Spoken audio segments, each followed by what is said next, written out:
नाज़रीन अस्सलाम वालेकुम। असां मौजूद हैं जी एक बारी फिर दान गली कलर साइदा रोड असां पंडोड़ा हरदो शाहाकी पेट्रोलिंग चौकी है जी शाहाकी उत्थे भी नब मिरगाला ये जी पुली बनी है भी उत्थे ये चौकी है जी शाहाकी जी पेट्रोलिंग पुलिस वाले इत्थों ये रोड शुरू हुई है। पंडोड़ा हरदो दर्स है जोड़ा मदरसा जोड़ा है बच्चे और बच्चियां ने भी ये अपर जोड़ा इत्थों अपर चढ़ो जिले ये पार जे पंडोड़ा हरदो ही है ये सारा ये जो ठेकेदार है ना जी MS असगर एंड को इस ठेकेदार ही असां ये दाद फिलहाल देने हैं कि बड़ा तेज़ी नाल कम करने और बड़ा अच्छा ही कम करने जेह्ड़े इधरों लगे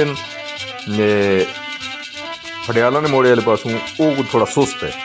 ये ठेकेदार है भी तेज़ है अच्छा कम होना पे जी सर सुबाशा ये मनियांदा जी दोस्त बाबेश रौनक बहाल जी सर सुबाशा नहीं वारस मैनेजर जी UBL चुस्कियां चाहनियाँ तो कारोबार भी जारी है जी।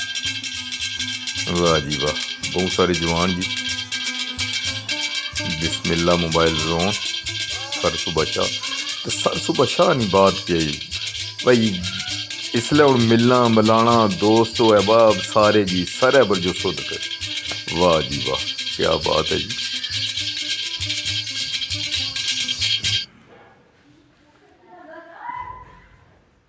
पुरानियां संगतां जी सारियां स्मोट रोड और एक कलर रोड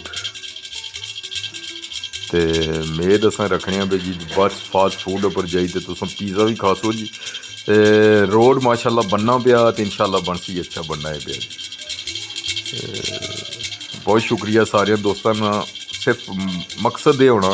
कि आगाही तुसें दी है कि इसलिए कम कितना जे पहुँची गया जी बहुत मेहरबानी।